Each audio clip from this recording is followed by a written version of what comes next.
Good evening, everyone. My name is Susan LaPerla. I'm the programming director at New Canaan Library, and it's a pleasure to welcome you all here tonight.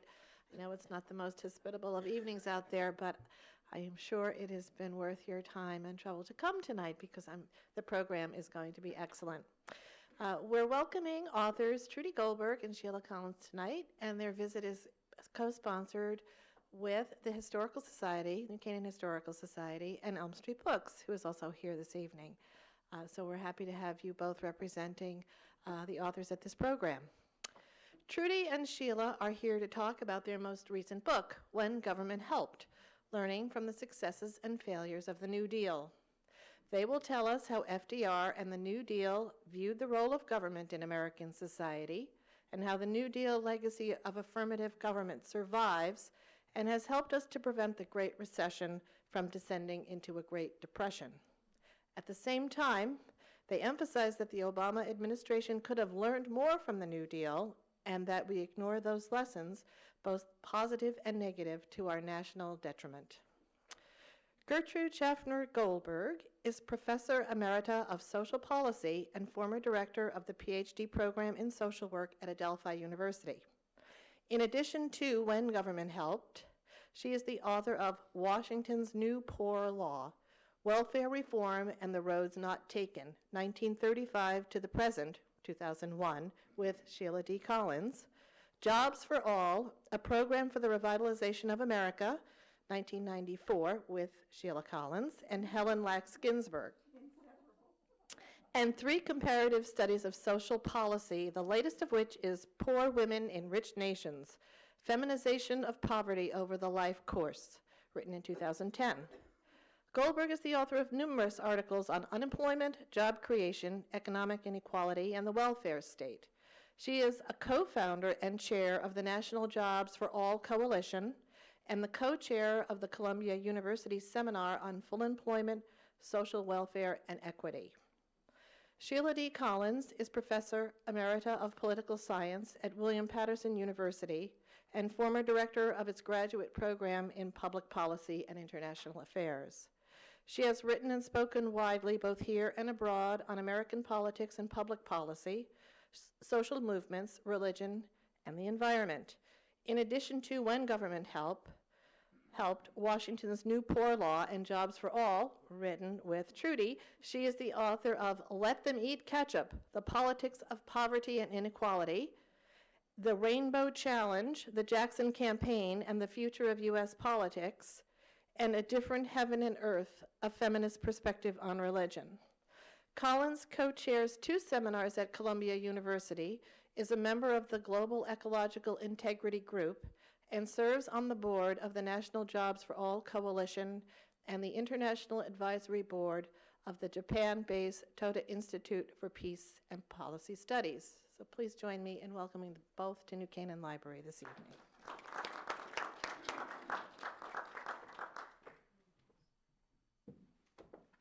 Thank you, Susan, for that introduction, and I must say it's a wonderful summary of our book. Maybe I'll have you repeat it at the end. You can see that this, I want to we're really very pleased that the New Canaan Library and the New Canaan Historical Society have given us this opportunity to discuss what we've learned from the successes and failures of the New Deal. And my colleagues Sheila Collins and I particularly thank Susan LaPerla and Janet Lindstrom for their encouragement and for planning this event. Now you'll see that there's a lot of blue on these slides. That really is a matter of our liking the color blue. There's no symbolism meant. We do like it better than red. Okay, this is, by the way, that's a signing of the Social Security Act, which I'll talk about, and that's when it was enlarged. And there's a mural down here with some things on it that maybe we better not talk about. You can come and look later. This is the cover of our book, and we were asked by the publisher and you know, for some suggestions. And we said we really didn't want a Dorothea Lange type depiction of Depression-era misery. We wanted to show what the New Deal did about that misery, the help and the hope. This is a poster from the Civilian Conservation Corps that, as you, I'm sure, know, employed young men in soil conservation, wildlife preservation, and planting trees in the dwindling forests of a land once so sylvan. See how healthy and strong they look? Actually, the majority began malnourished, but ended their CCC stint with much improved health. Today, 20% of teens are unemployed, 35% of black teens.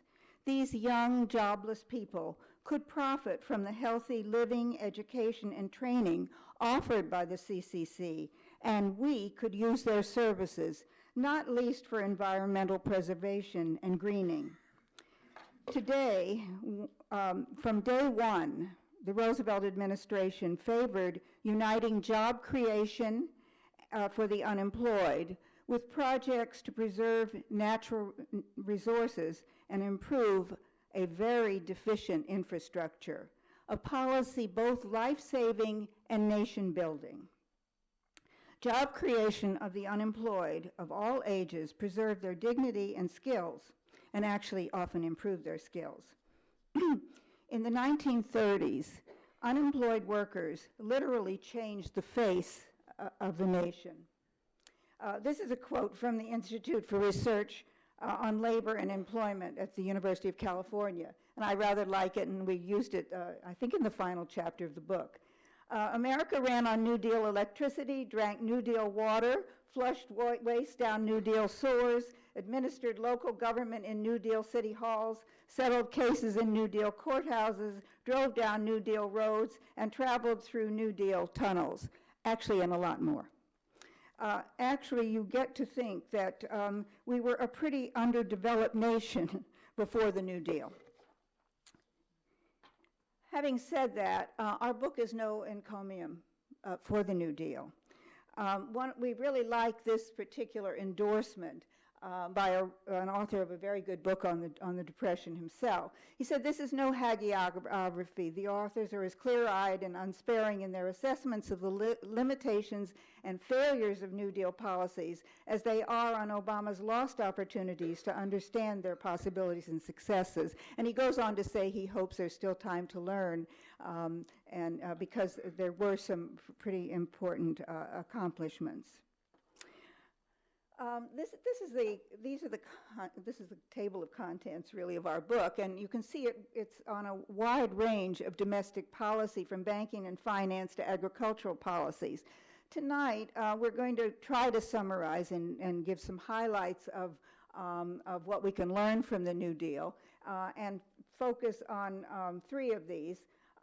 The creation of the American welfare state, which I'll do, and Sheila will do, two very, very interesting, sometimes neglected topics, the arts program and the environmental preservation, heritage.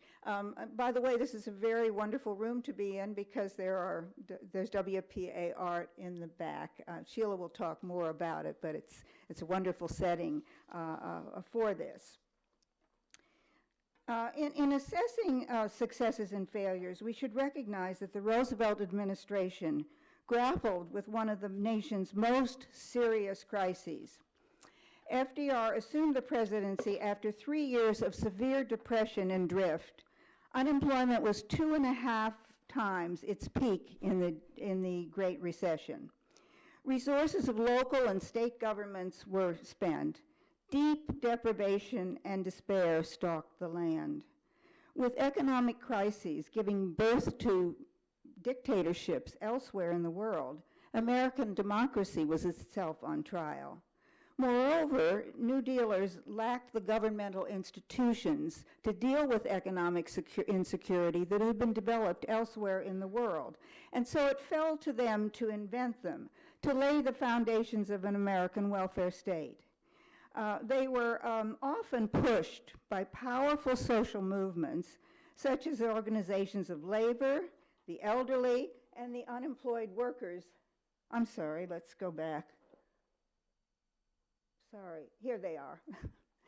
This is a march of the unemployed workers. There was a very strong movement, particularly prior to the advent of the administration.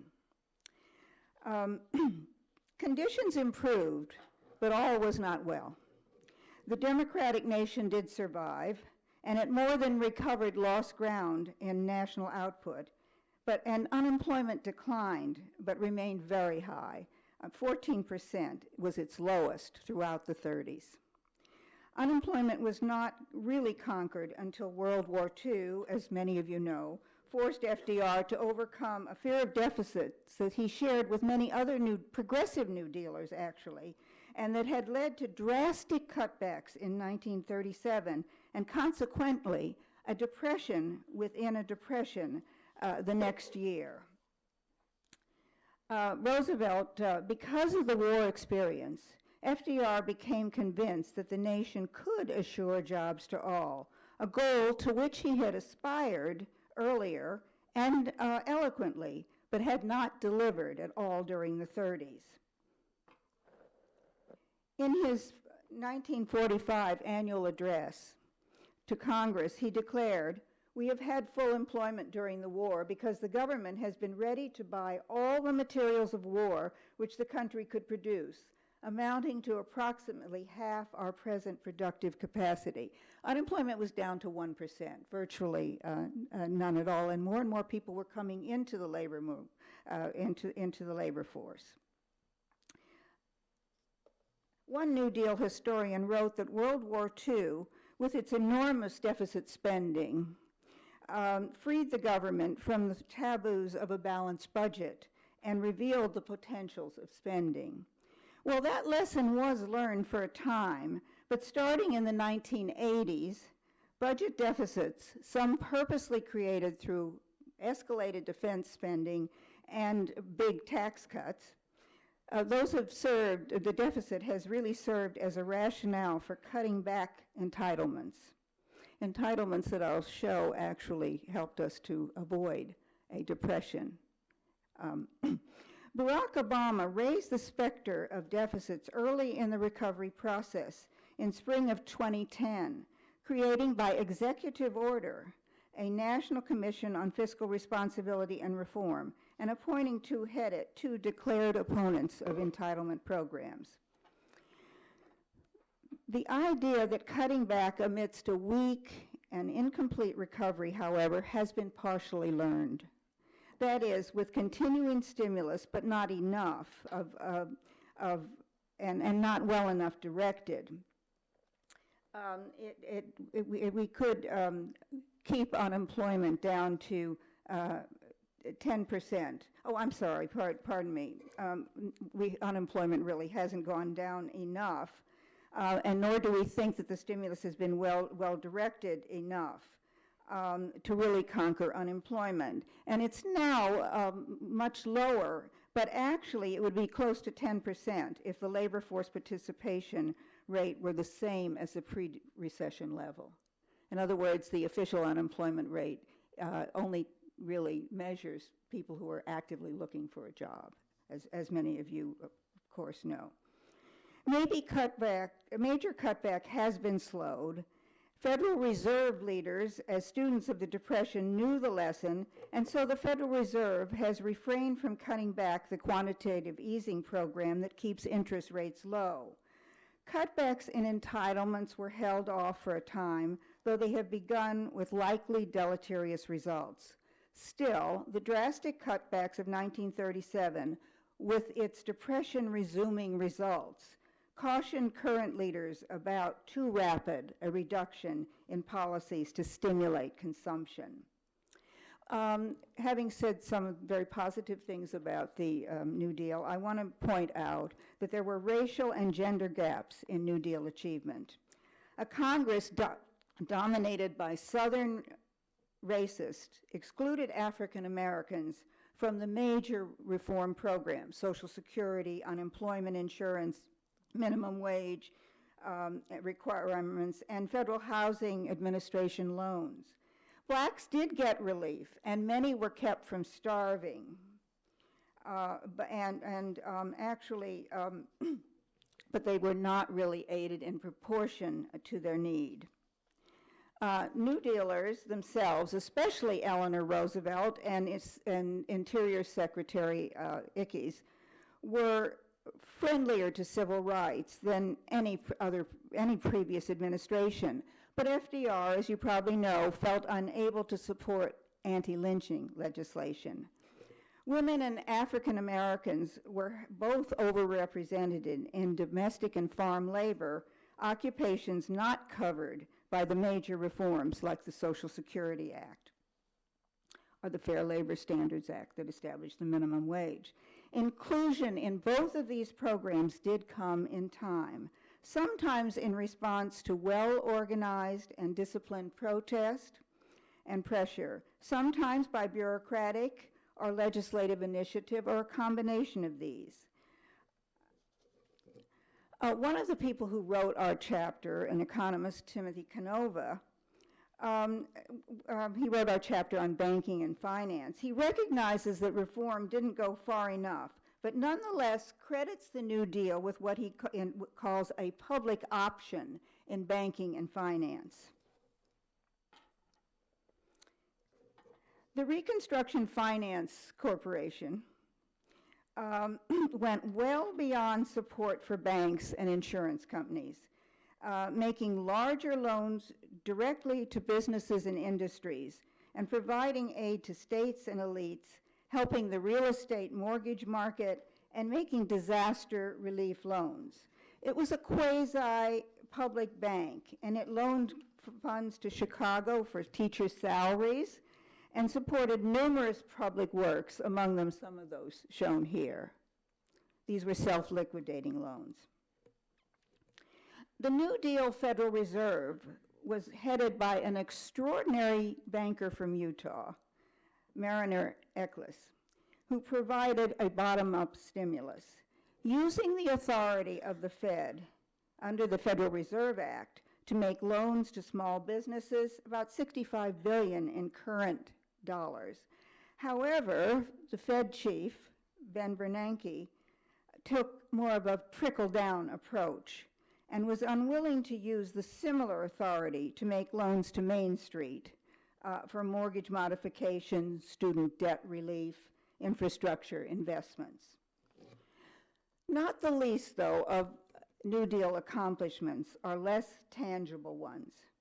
It conveyed to the dispirited people of a nation the feeling that their government cared about them and could, as the title of this book suggests, help them to solve their problems.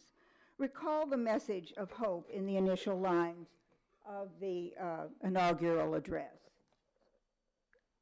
well known to all of you. So first of all, let me assert my firm belief that the only thing we have to fear is fear itself, nameless, unreasoning, unjustified terror, which paralyzes needed efforts to convert retreat into advance.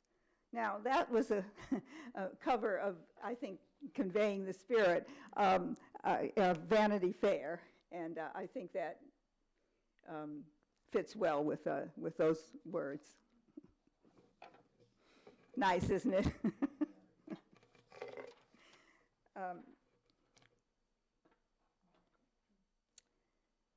Roosevelt reinterpreted and expanded American ideals. Created equal became inclusive with Lincoln's new birth of freedom. Similarly, with Roosevelt's proposed Second Bill of Rights, liberty came to encompass not only political and civil rights, but economic rights. Some say that when Roosevelt delivered this proposal for a Second Bill of Rights, it was the greatest speech of the century. And this is what he said in 1944, repeated it again at a major campaign address, and then in the this was the annual address to Congress in those years, and again in 45. We have come to a clear realization of the fact that true individual freedom cannot exist without economic security and independence. In our day, these economic truths have become accepted as self-evident. The allusion there, of course, to the Declaration, we have accepted, so to speak, a second Bill of Rights under which a new basis of security and prosperity can be established for all. The first, of course, right was the right to living wage employment.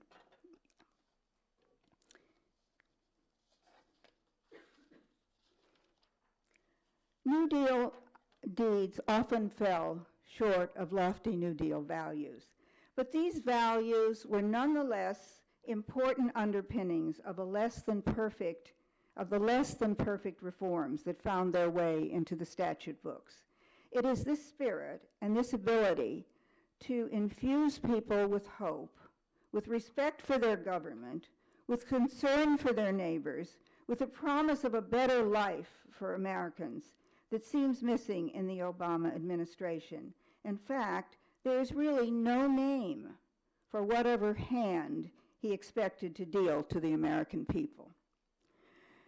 Roosevelt did not shrink from naming the culprits of the crash and of economic breakdown, thereby helping to pave the way for reforms that actually reduced the rule of money. We may recall the famous lines from the first inaugural about the money changers fleeing from the temple, but perhaps not the whole of this indictment. Practices of the unscrupulous money changers stand indicted in the court of public opinion, rejected by the hearts and minds of men. Stripped of the lure of profit by which to induce our people to follow their false leadership, they have resorted to exhortations, pleading tearfully for restored confidence. They know only the rules of a generation of self-seekers. Pretty strong.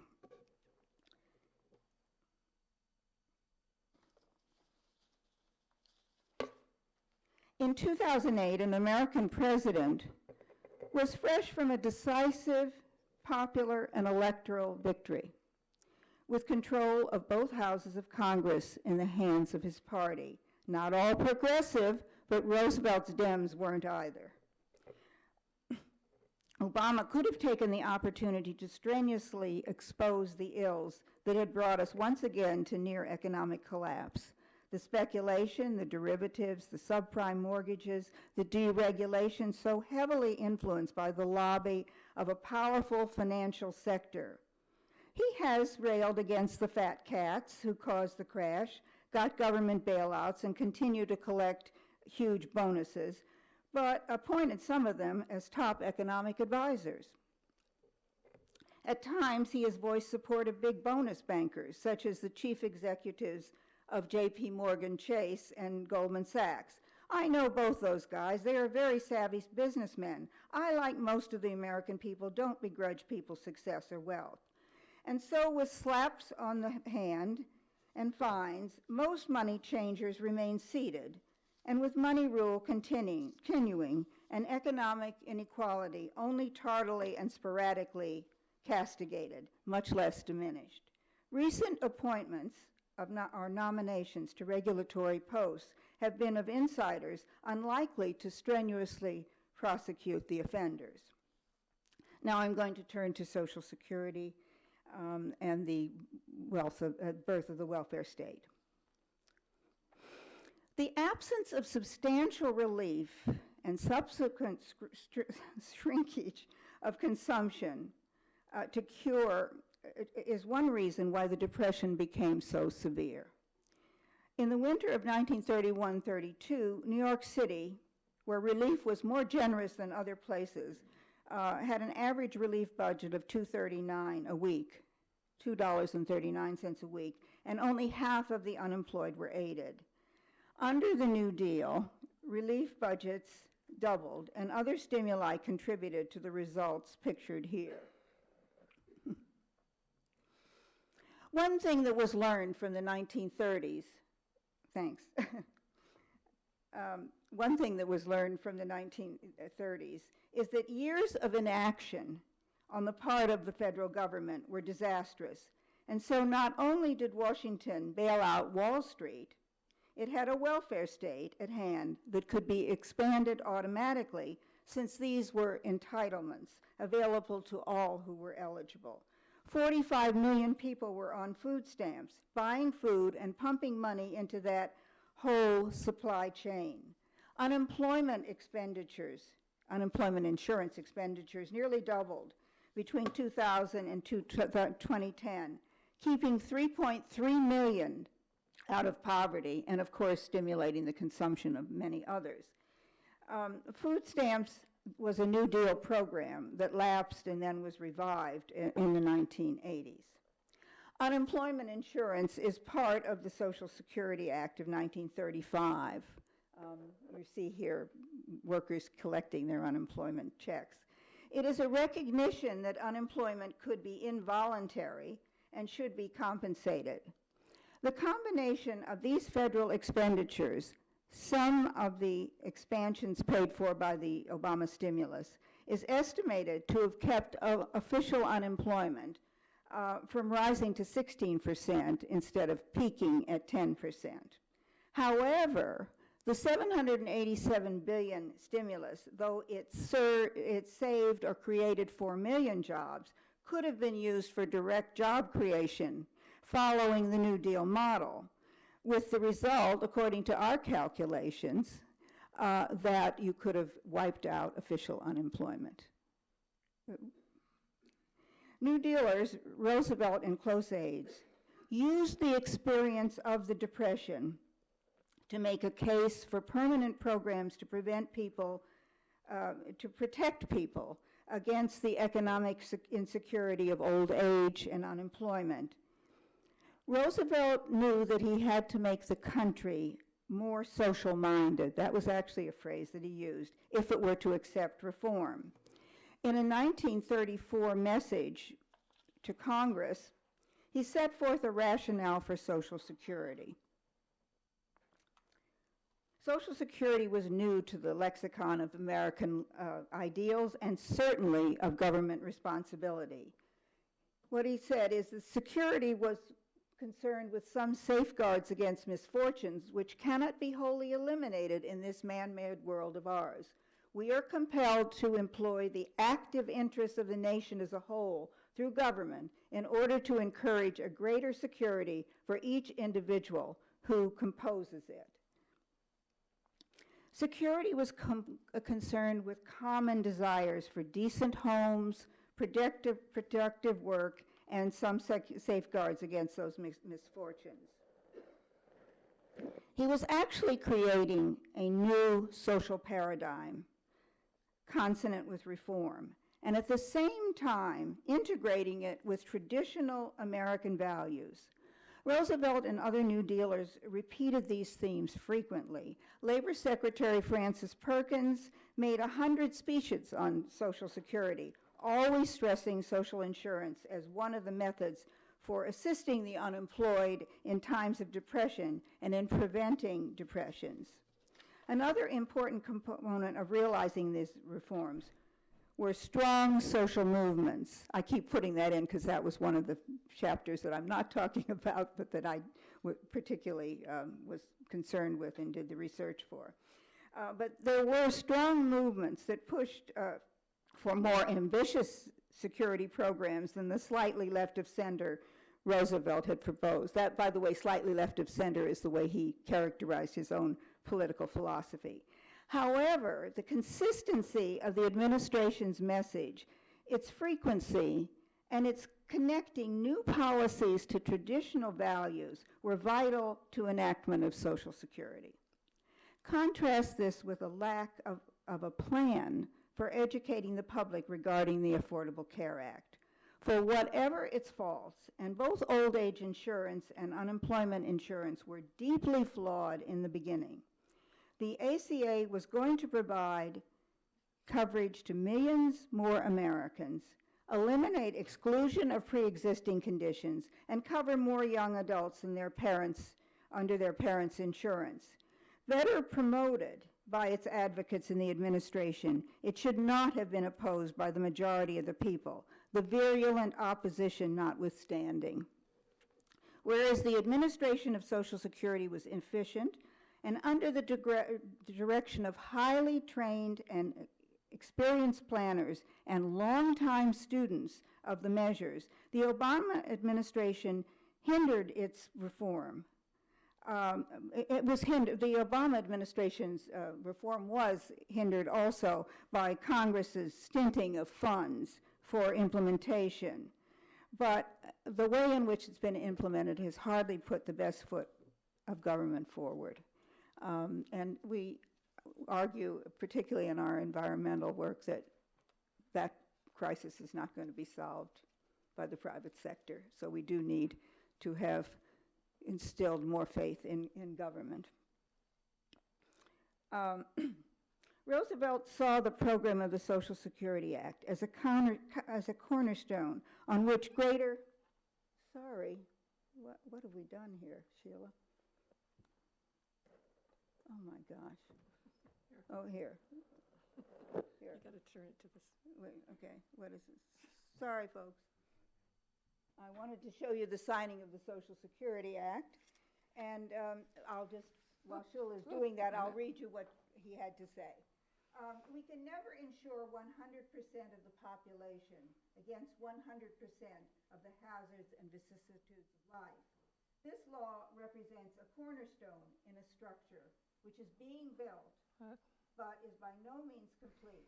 It is a structure intended to lessen the force of possible future depressions. The building, the cornerstone of the building has expanded. Sorry. Thanks in no small measure. Okay. Okay. Well, that we did. Okay. Well, this then. The building has expanded, thanks. And thanks in no small measure to continuing efforts of a pension movement, what was a narrowly conceived program for a portion of retirees became by 1939, only a few years later, a family program aiding widows, orphans, and dependents of an ever-growing number of covered workers. Occupations covered by both insurances expanded well beyond the minority initially protected, not to mention Titles 18 and 19 of the Social Security Act, Medicare and Medicaid. Whether the ACA, the Obama stimulus, it needed a better name too, I think. The Affordable Care Act, the ACA. You said the stimulus. Oh, okay, thank you. It needed a better name. Maybe that's why I stumbled. The ACA can improve, like the Social Security Act programs. Well, that's a question. Some consider that possible. Others think that the program is too flawed and too burdened by the weighty presence of private insurance intermediaries and failure to regulate health providers to be an adequate cornerstone of greater health security. That remains to be seen. The best form of security, according to the planners of the American welfare state, was living wage work. This they did not assure. Roosevelt and Hopkins were really concerned about unemployment insurance because it only lasted 16 weeks in the beginning, and they knew that that was insufficient protection against long-term unemployment. So they developed a temporary program, the famous Works Progress Administration, that gave a portion of the unemployed workers a job and a paycheck. Here you see one of the workers collecting his paycheck.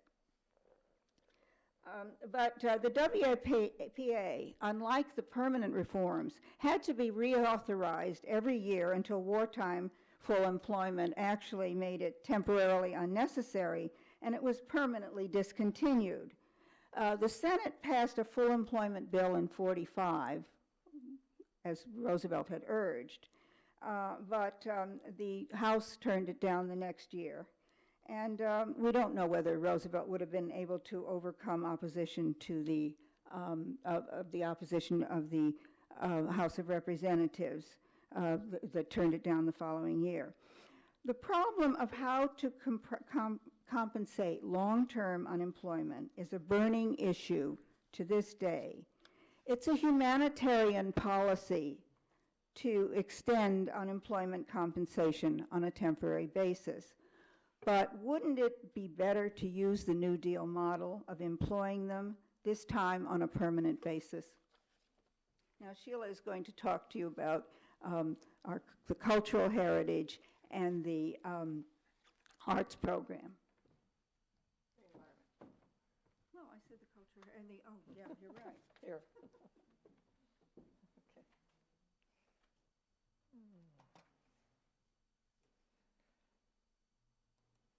Sorry, I have to switch programs here.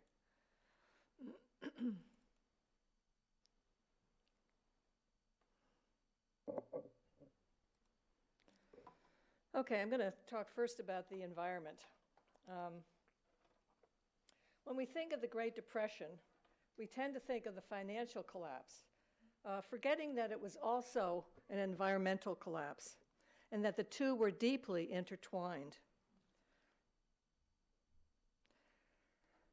The 1920s and 1930s saw the worst floods the country had ever seen up to that time.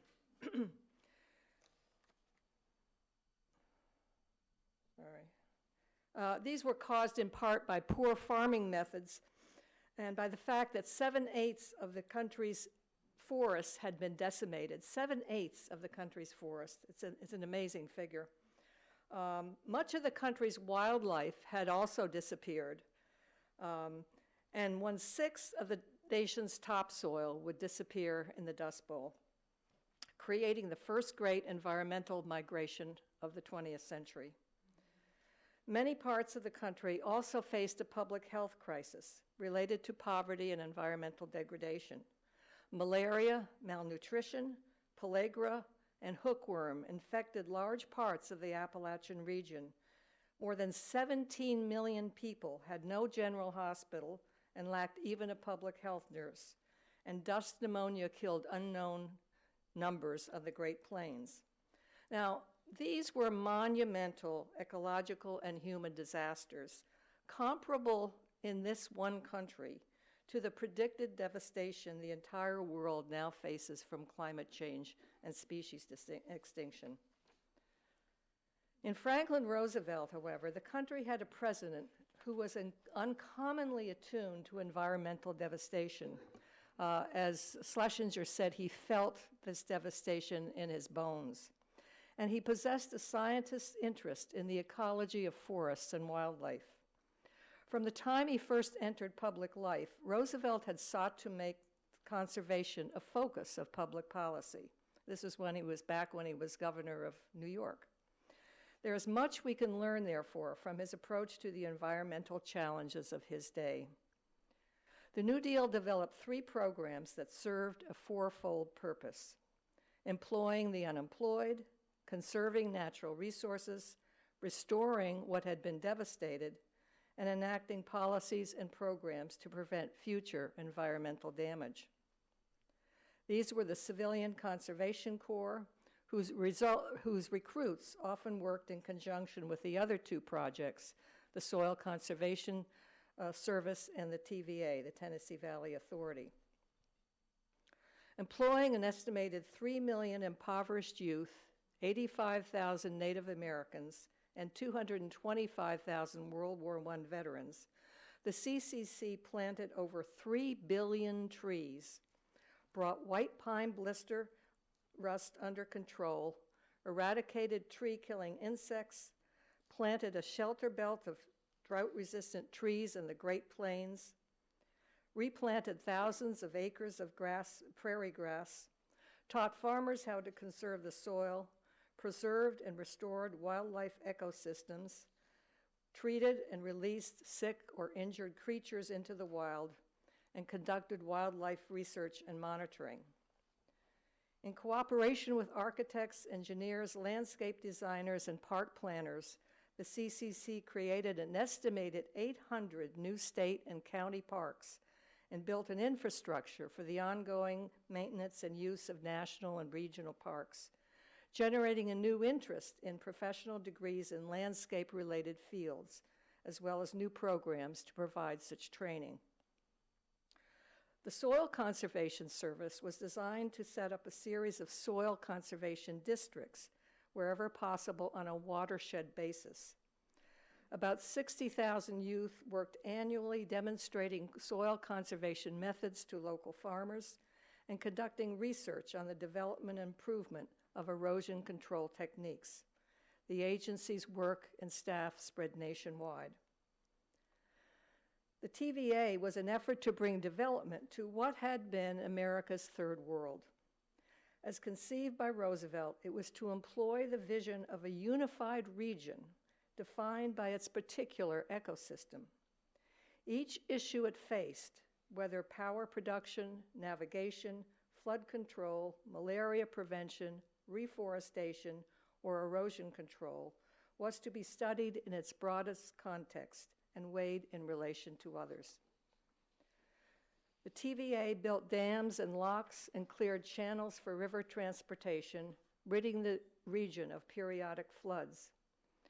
It developed fertilizers, taught farmers how to improve crop yields, replanted forests, improved wildlife habitat, created recreational areas, eradicated malaria, sent public health nurses to needy families, and harnessed the region's waterways to provide electricity to the region. Policies to control floods were put in place that endure to this day.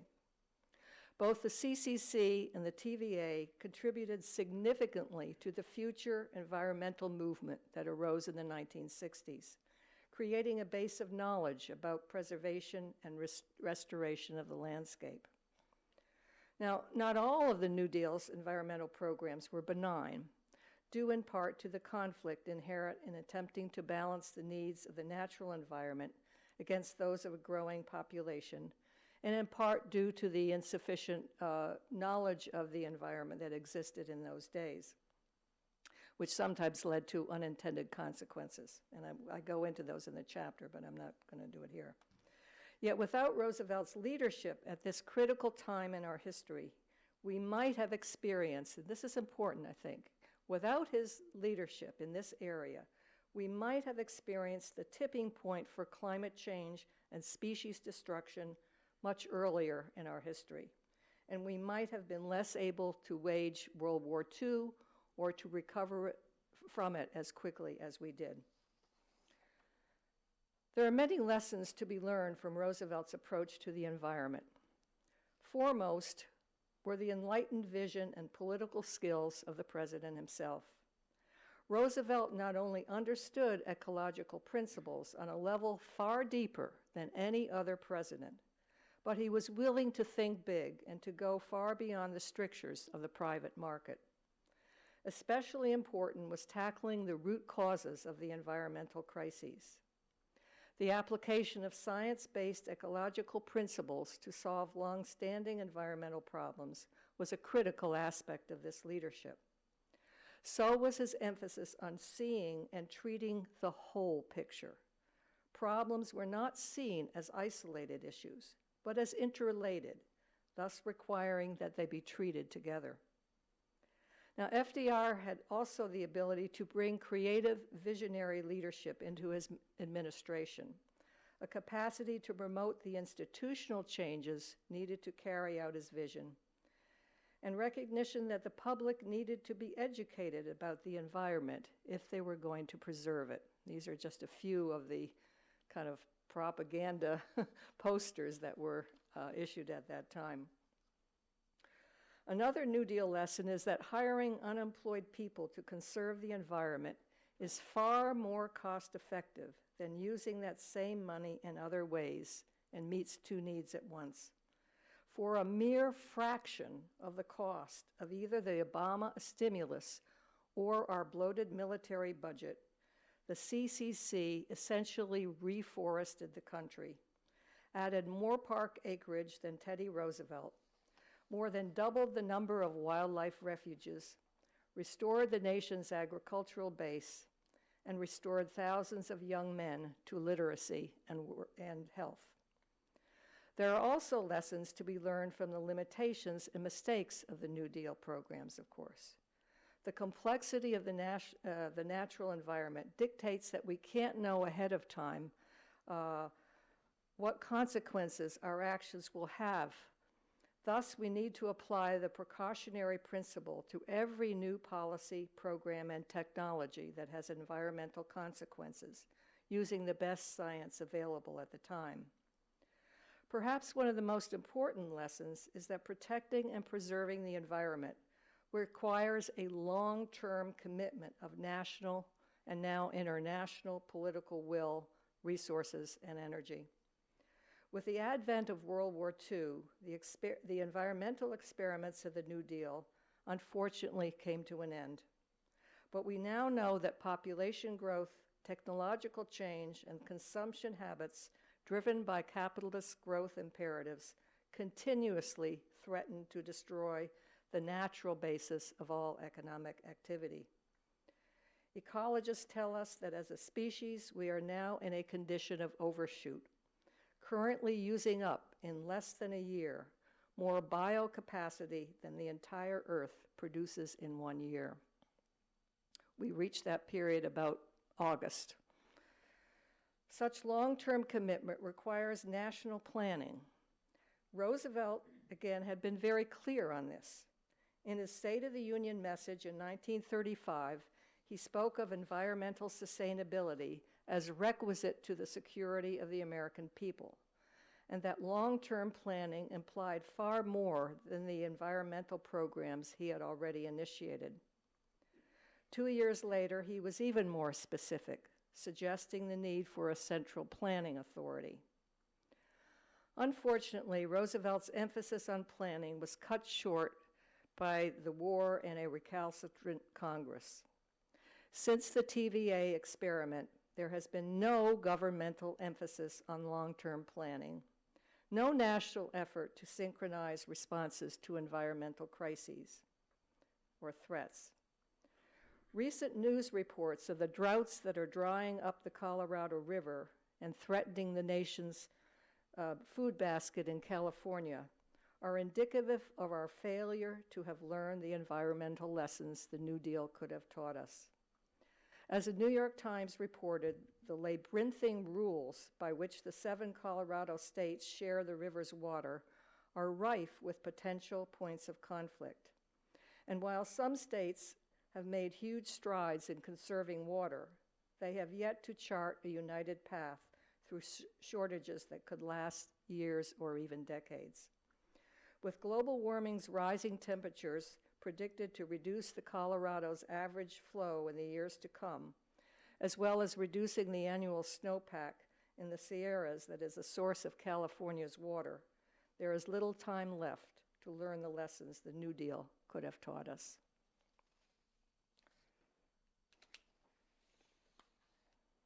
And now I want to turn to the arts, which is a somewhat happier story. An art critic recently, well, not so happy if we think about what I'm going to say. An art critic recently lamented, what? Right. An art critic recently lamented in the New York Times the fact that the current market system, dominated by billionaires, is shaping every aspect of art in the city. Not just how artists live, he said, but also what kind of art is made and how art is presented in the media and in museums. Whatever the full facts, he said, money is the winner, and with that comes caution and conservatism. Why, he asks, in one of the most ethnically diverse cities, does the art world continue to be a bastion of whiteness? Why are African American curators and administrators, and especially directors, all but absent from our big museums? Why are there still so few Black and Latino and Asian American critics and editors? Now, it wasn't always like this.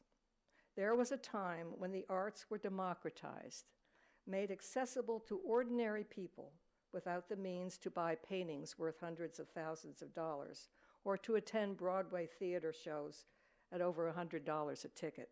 I can barely afford myself to go to the theater. The New Deal's support for the arts is one of the most interesting, I think, episodes in the history of American public policy. The federal arts programs initiated in the 1930s were intended to alleviate the economic hardships experienced by those occupied in cultural areas of work, to popularize art among a much wider segment of the population than just a small coterie of people in urban centers, and to boost public morale during a time of deep stress and pessimism. As one art historian remarked, to coax the soul of America back to life. People are most familiar with the federal art project of the WPA, which I'm going to spend most time on because it's perhaps the most interesting and varied.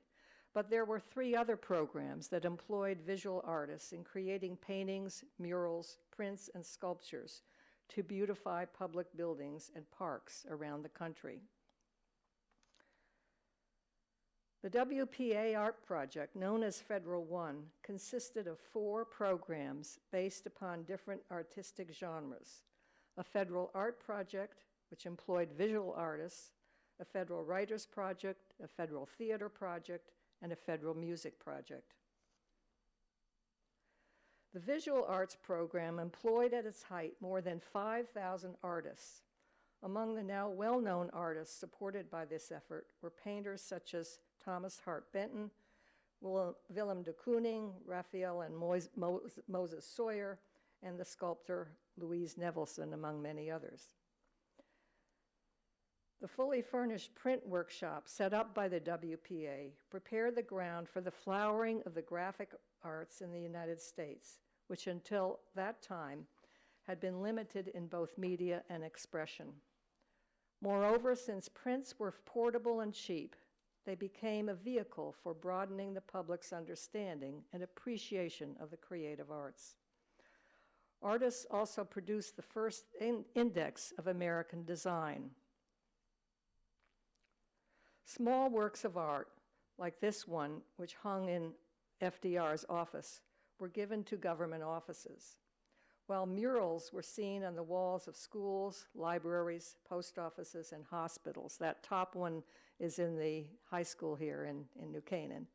And this bottom one on the left here was in my high school in Stamford. And I had no idea when I was going to high school what the significance of that was. And this is the third one, is in the New York Public Library. Over the course of its 8 years, the WPA commissioned over 500 murals for New York City's public hospitals alone. And just recently, this one is in Gouverneur Hospital, that one is in the Harlem Hospital, and this is, I believe, in the Elmhurst Hospital. Some 100 community arts centers were established in 22 states, but particularly where opportunities to experience and make art were scarce. They included galleries, classrooms, and community workshops, and served an estimated 8 million people. Both experienced artists and amateurs, including children, could take classes in drawing, painting, sculpture, and other forms of artistic expression. Through this effort, individuals who may never have seen a large painted scene or a piece of sculpture were given the opportunity to experience not only a finished work of art, but to participate in the creative process. According to Smithsonian author David Taylor, the effect was electric. It jump-started people beginning careers in art amid the devastation. The Federal Writers Project provided employment and experience for some 6,686 writers, editors, art critics, researchers, and historians, a number of whom later became famous for their novels and poetry. They were put to work writing well-researched state and regional guidebooks that were to portray the social, economic, industrial, and historical background of this country. By 1942, the Writers Project had produced an estimated 1,000 books and pamphlets, although no one knows exactly how many items it produced, since many have been lost or destroyed. Among the works were well-researched guidebooks to each of the 48 states, to cities, small towns, major regions, and interstate roadways, a vast treasury of Americana from the ground up that included both facts and folklore, history and legend, histories of the famous, the infamous, and the excluded, embracing, as one observer noted, a pluralism that countered racism at home and fascism abroad. There were also 17-volume oral histories of the last people who had lived under slavery. An additional set of folklore and oral histories of 10,000 people from all regions, occupations, and ethnic groups was collected and are now held in the American Folklife Center of the Library of Congress. The Writers' Project thus produced an unparalleled store of American history and folkways that have continued to provide help to historians, writers, and editors in the development of characters and locales long after the program's demise. Long before the Great Depression, changes in the theater industry had limited quality theater productions to a select metropolitan clientele, leaving much of the country deprived of first-rate theatrical entertainment. The Federal Theater Project was the first and only attempt to create a national theater in the United States. The project produced not only classical plays by well-known playwrights, but other genres such as circuses, puppet shows, musical comedies, vaudeville, dance performances, children's theater, and experimental plays.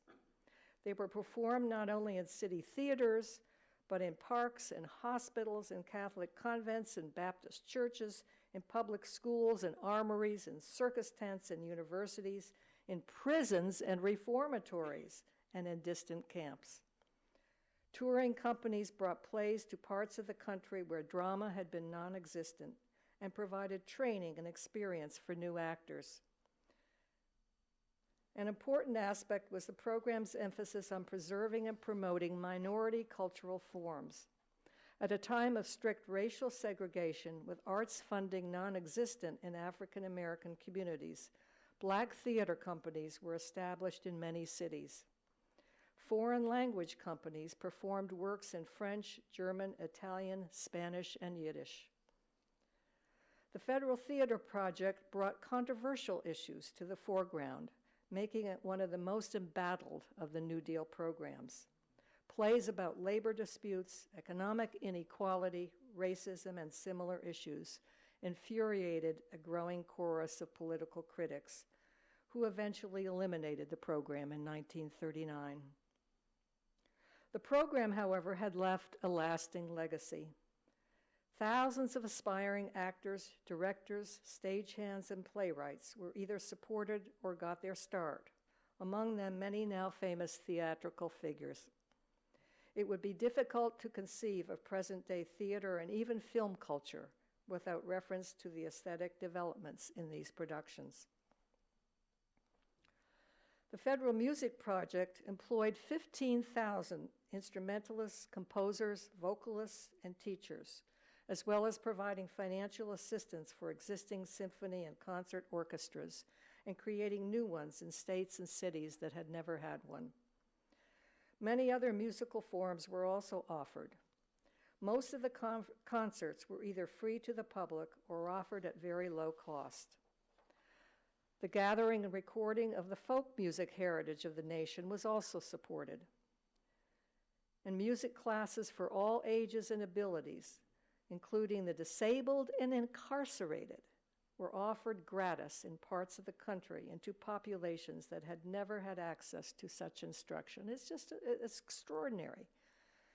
We're even just now cutting out all education programs in the prisons, and yet they were offered music lessons in the prisons. I mean, it's amazing. The last artistic endeavor I mention is the Farm Security Administration's photography program, which oversaw the production of more than 80,000 photographs as part of the effort to make the nation aware of the plight of displaced rural populations. These images, produced by photographers such as Walker Evans, Gordon Parks, and Dorothea Lange, helped humanize the verbal and statistical reports of the terrible poverty and turmoil in the agricultural sector of the country. For a long time, the astonishing legacy and cultural significance of the New Deal arts programs was ignored. Only in recent years has it come to be appreciated. In sheer quantity of production, it is amazing. Between 1933 and 1942, 10,000 artists produced some 100,000 easel paintings, 18,000 sculptures, over 13,000 prints, 4,000 murals, over 1.6 million posters, and thousands of photographs. 1,100 towns and cities now boasted public buildings embellished with New Deal murals and sculpture. The Writers' Project produced more than 1,000 books and pamphlets, and the Federal Theater Project thousands of plays. But more than quantity is the way in which these programs shaped America's understanding of who we were and what our country's possibilities were. Before the New Deal, the notion that government should support the arts was unheard of. But thanks to the New Deal, art had been democratized and for a time decommodified. New Deal support for the arts stimulated a resurgent interest in the American landscape in both its grandeur and its mundane aspects, as well as in American history. Other artists were concerned with city life, its vibrancy and travails. And working class Americans of all races were now contributing their talents and their worldviews to the country's cultural heritage. Perhaps Roosevelt himself best summed up the significance of the New Deal arts program. A few generations ago, he said, the people of this country were often taught to believe that art was something foreign to America and to themselves. But within the last few years, they have discovered that they have a part. The people of this country know now that art is not something just to be owned, but something to be made, that it is the act of making and not the act of owning that is art. And knowing this, they know also that art is not a treasure in the past or an important import from another land, but part of the present life of all the living and creating peoples, all who make and build, and most of all, the young and vigorous peoples who have made and built our present wide country. We now live in a time when the arts are being defunded everywhere. In the schools, national support for the arts has dropped, and even private support for the art has dropped, at least by 18%.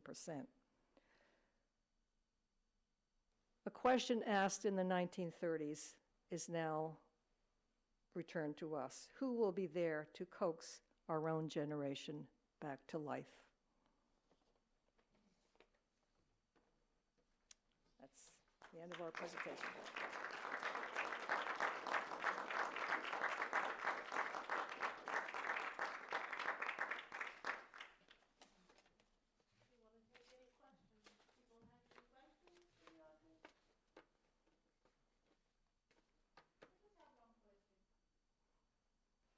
Yeah. Yeah.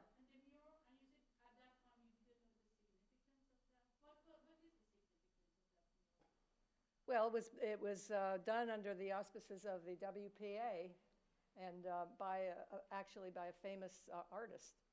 And you know, I don't have the information right on me. I can't remember exactly. But in the 1970s, all those murals in the Stanford High School, speak here, were torn down by workmen who were renovating the building and thrown into the trash heap. And a former student found them and rescued some of them. Some of them weren't able to be rescued. And some alumni gathered funds to restore them. And so now that mural is hanging in the Ferguson Library in downtown Stanford, and another part of it is hanging in the Stanford branch of the University of Connecticut, and then there's another one now in the music room of the Stanford High School. And both of these paintings here were for a while not, I think they were either restored or in storage. Actually, Bob Layton, one of the trustees, was responsible for having them restored and placed on these walls. And the one in the high school, wonderful big mural in the high school, was for many years not there. I think it was only really restored and hung in the last 10 or 15 years.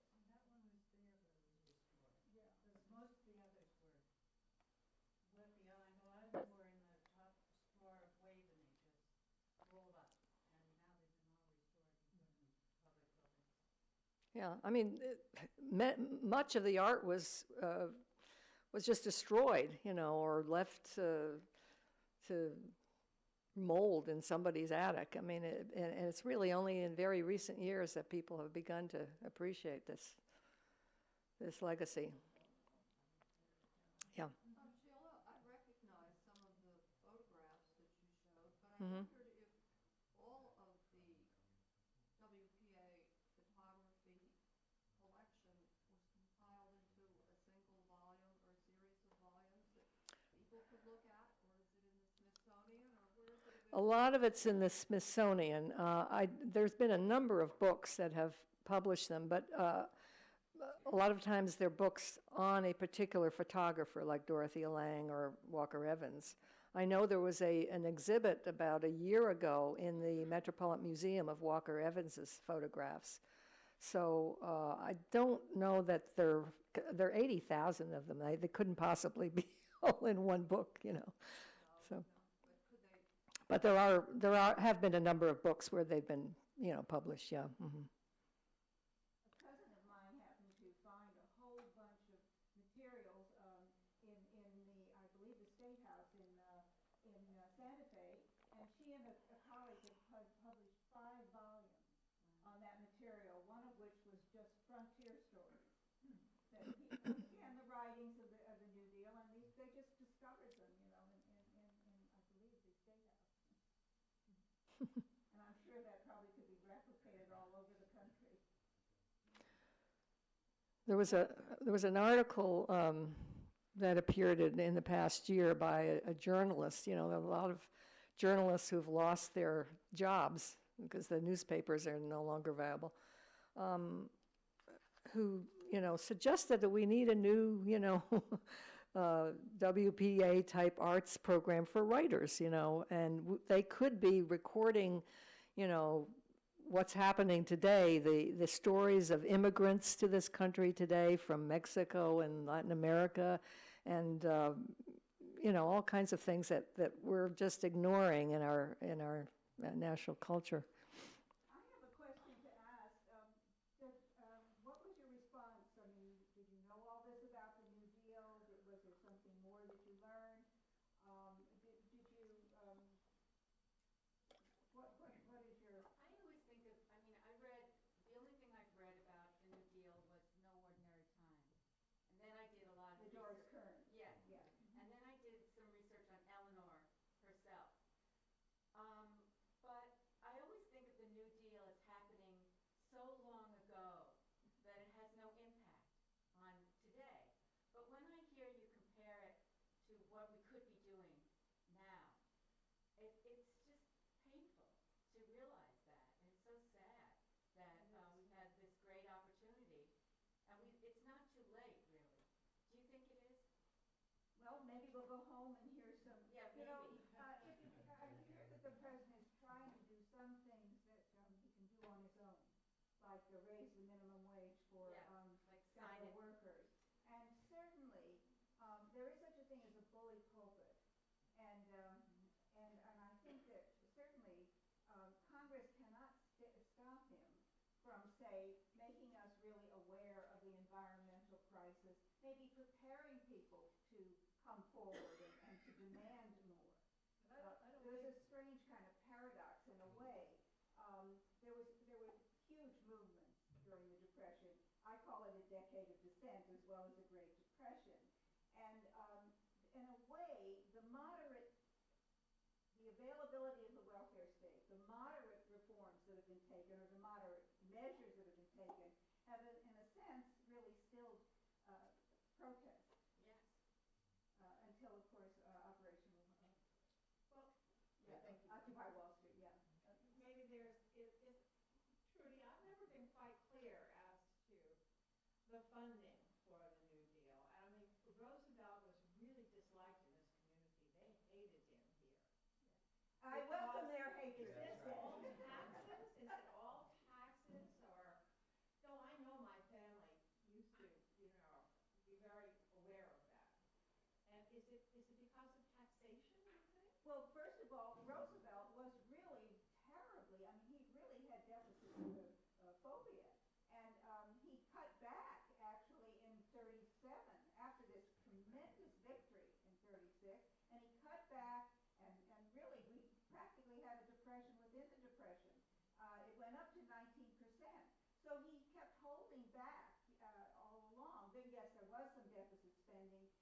during the Depression. But, and actually during the war, of course, there was a great deal of taxation, but look what happened. Some people called it, what did Tim call it? He called it hyperactive fiscal policy. And of course, it worked tremendously. I think one of the differences between the situation that President Roosevelt faced and the situation that President Obama faced is actually, and I think we tend to forget it, is President Roosevelt was a consummate and very experienced and very knowledgeable and very tough politician. He was.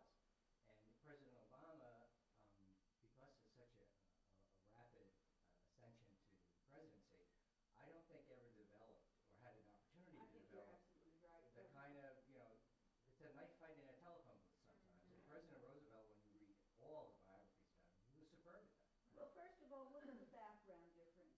I mean, not only class and the kind of, after all, Eleanor was the niece of the president, but leave that aside. He was many years in the New York State Legislature where he had really in favor of many of these conservation projects. But remember, too, that he was the governor of New York during the Depression, and he, in many ways, that was a dress rehearsal.